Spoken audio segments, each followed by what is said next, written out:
So in this video, I would like to now invite back Karen, welcome back Karen, and share with you a demonstration on just how conversational CBT can actually be. Now, in that last video, I shared with you that holistic way of looking at life, how we experience and we live life on 5 different levels: physically, emotionally, rationally, volitionally, and spiritually as well. Now, this can be, for some people, quite a big abstract seeming idea, but here I just want to demonstrate how it's actually very, very practical. When I referenced and mentioned the word spiritual, what I was given reference to was a person's identity, beliefs, their values, their priorities, and ultimately the driving force of their life. It's reasons why we do what we do. So what I want to do here, have a conversation with Karen, and not so much address Karen as if she's broken or as if she has a problem in her life, but instead I want to show you how it is that we can use the cognitive model as a means by which to help people analyse and critique the congruence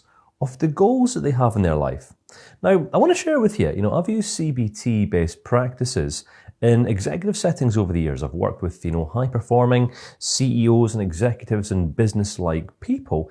And some of these models we can actually use in an executive coaching or helping context. All right. So I just want to give you a demonstration on how it is that we do here. And it's actually just a conversation. So what I'm going to do, I'm going to ask Karen just to consider a goal that she has or something that she's really looking forward to at this stage of her life. And then we're just going to check out the congruence by seeing how it is that she is responding to this goal on those 5 different levels of her experience. Okay. Sound interesting? Yeah, it does, yeah.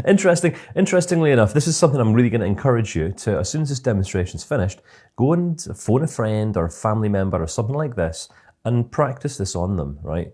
There's no real script. You just use these 5 different levels of human experience and then just ask them questions around. So we've got to start from the outside. So we're going to be looking at this goal, whatever it is that Karen has, and seeing how she experiences this goal physically.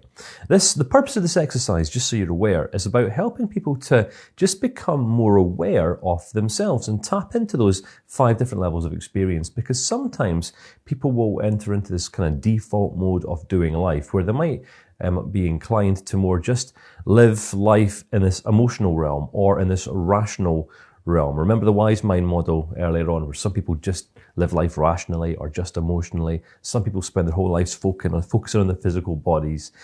Some people spend their whole lives being completely indecisive, so struggle living life volitionally. And some people are completely out of touch with who they are, what they're passionate about, what drives them, their values, priorities. So this is a very, very basic conversation to help us to help our clients or those people that we work with to bring their whole life into one holistic mass, if that makes sense. So let the demonstration commence. Karen, go. What are you looking forward to? What are you working towards?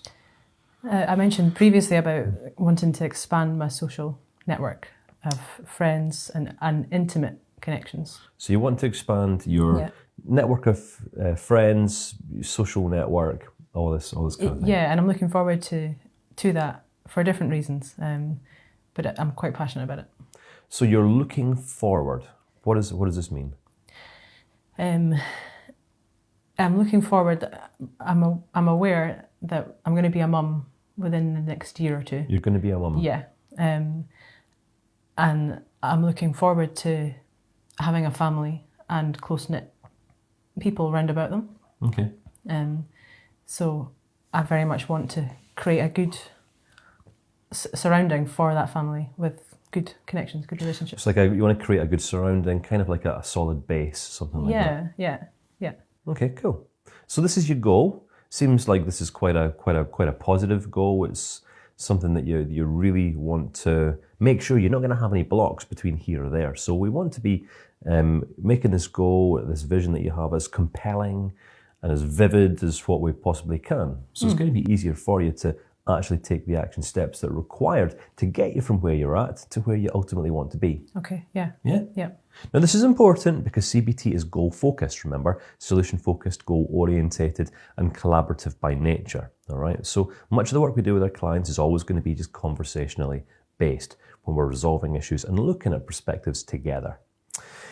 So first things first, what I'm going to invite you to do is something a little bit weird, all right? Okay. I'm going to ask you to close your eyes, all right? Okay, yep. And I want you to put your hands, or a hand, on the part of your body where you feel something when you consider this goal.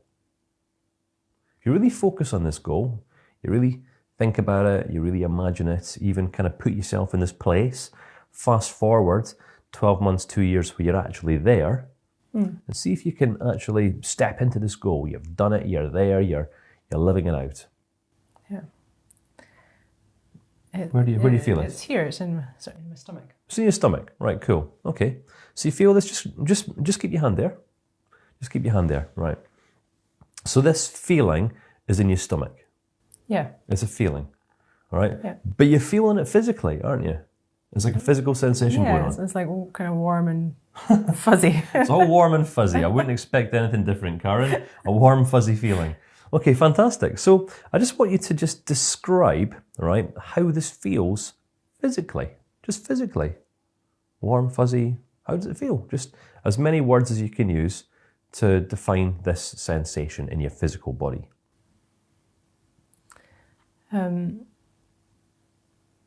of like butterflies in my stomach. Kind of like butterflies in your stomach, Yeah. something that you're looking forward to. Yeah, with excitement. With excitement, but I'm guessing it'd be very, very easy for excitement to turn into angst, wouldn't it? It would, yeah. It would. Similar sort of. It's the same feeling. sort of place, isn't it? Yeah. Excitement, angst, the kind of both are to be found in the same part of our body. Yeah. But the excitement's good, isn't it? The excitement's all right. Yeah. Yeah. So let's just focus now in on the emotions, right? Let's actually name the feelings. Now, what we've done here, I have asked you to think about something. So just so you're crystal clear at home, all right? Karen wasn't thinking about this before I asked her to think about it, all right? So an external event happened, i.e. me. I asked Karen a question and have provoked her or urged her to focus her attention in a certain area towards a certain goal. So Karen has chosen to do this. And now she's feeling something. So keep your hands where you're at, where they were at.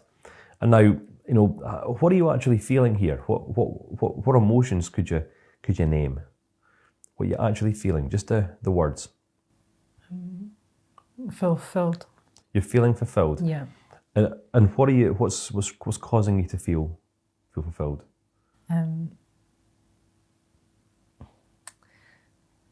Two things, like the strength of the connections. The strength of the connections. So you're talking about like the relational bonds. Yeah.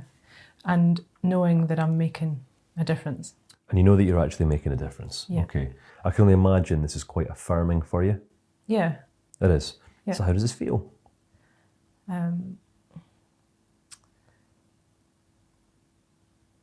feel peace as well. You feel peace? Yeah. Peace, is this like calm, still, no inner turmoil or chaos? Yeah. So you're focusing on something positive, you're focusing on something that you really want, you are kind of living this out, you're picturing it inside of your mind. Yeah. Now, I just want to wonder, what are you thinking about? What's going on inside of your head? What are you seeing? What are you thinking? That's bringing about this sort of feelings and sensations. What are you actually focusing on inside of your head? What do you see? Say exactly what you see, because I've got no idea. It's just you can see this. Yeah. I can see people round about me, and they're part of our home, and they feel comfortable and they feel at ease around me and the family. And I'm very much thinking about them and focused on them being included and connected. And so just tell me, is this more thoughts or is it more a picture? it's more a picture, really. It's more a picture. Yeah. I'd probably just want to just kind of add this into the course. It's an interesting idea. Many people would say, cognitions are thoughts, beliefs, but there can be images, there can be pictures, there can be visions sometimes. Anything that happens inside of the mind. Some people think in thoughts, some people think in pictures or in movies or in images and things like that. And as my wife, I know you spend quite a lot of time thinking in images and pictures and movies, don't you, Karen? Yeah, I do. Yeah. You do? Okay, cool. So I just wonder, what choices now? We're looking volitional. So we've looked at the physical. How is it Karen's physically experiencing this vision, this image, and then how she's emotionally experiencing it. Now we're looking at rationally, which is focusing on an image. We've got this. So what are you choosing now? What are you choosing? What are you choosing here? Or what have you chosen that's got you here? I'm choosing to not let fear into life anymore. You're choosing not to let fear into your life anymore. Wait, yeah, so I'm choosing really just to be my best. You're choosing just to be your best? Yeah. To be... What does this look like? Yeah, to be really honest with people. So you're being really honest with people. I'm not missing anything, like I'm fully present for other people. You're fully present. So does this mean that when you're in someone else's company, you're not away thinking about other things or how you're going to respond to them, or you're trying to get it right or say the right thing or something like that? Yeah. You're just there, present, experiencing them. Yeah, I'm just comfortable and being congruent and sharing life lessons with them. Seems like you're quite comfortable in your own skin here. Yes. You are. Yeah. This is something that some people struggle with, but it's good to get a vision like this, isn't it? Because then our goals can become a lot more compelling, a lot realer, can't they? Yeah, yeah. All right, so this is what you're choosing. So now you're aware of the choices that you're making and the choices that you've made to get you to this place. I'm just wondering, all right, what boxes being here is ticking for you? Why is this vision, this being in this place so good? How is this meeting your needs? How do you know this is good? For what purpose is all this serving?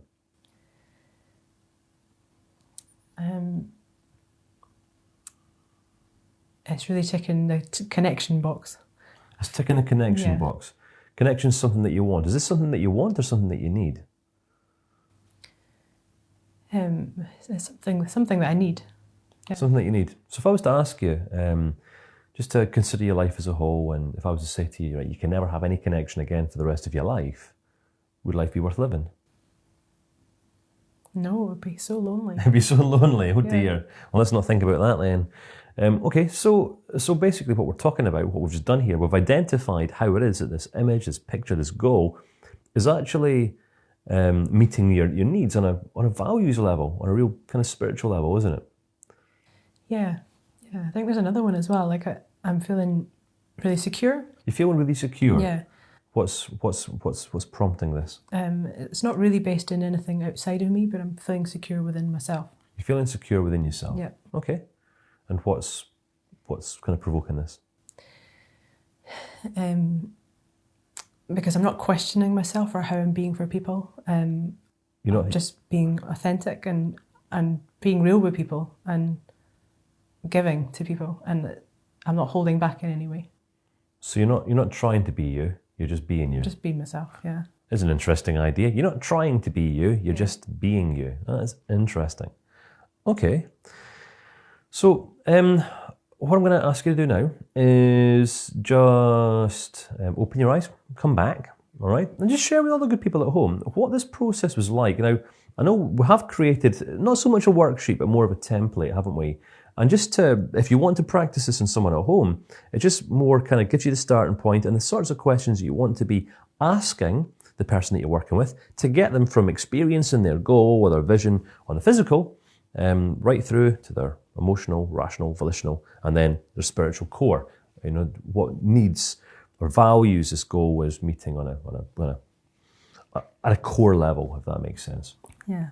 So, what was it like for you? It was a really powerful process, actually. Powerful. Yeah, I find just having that space to visualize this person that I want to become, it makes it so much more real and tangible that I feel myself starting to become this person right now. You know, like I can see it, and I believe that I'm in those shoes already. Yeah, that's good. Yeah, it's important to probably just note as well that it's not like we ever get there in life. I mean, we can take a client or a person through a process like this one stage of their life, and then 2 or 3 or 5 years later, it can be just as relevant. Why? Because as human beings, we're all working towards something. So it's kind of exercises like this, especially if you were to guide a client through something like this in the early stages of a helping relationship, it can really get them to focus more upon what they do want than upon what they don't. right? Because we know that what people focus on, they tend to feel. And many forms of therapy today, unfortunately, result in the practitioner or the therapist exploring everything about what's not good and what's not working in the client's life. And then everything becomes about doom and gloom, and people end up spiraling out of control and all sorts. So CBT is going to be a goal-focused and goal-oriented process. So what I'm going to suggest is this is possibly one of the first processes or conversations that you might want to have with one of your future clients, all right? Just to help them really step into and live and experience a positive goal that's actually going to be meaningful for them. Make sense? Very, very straightforward. Very, very simple. I promise you. Life doesn't have to be any more complex than this. Karen, any final words? I just reiterate what you've said. Like, focusing in on that goal is so powerful, and actually moving towards it.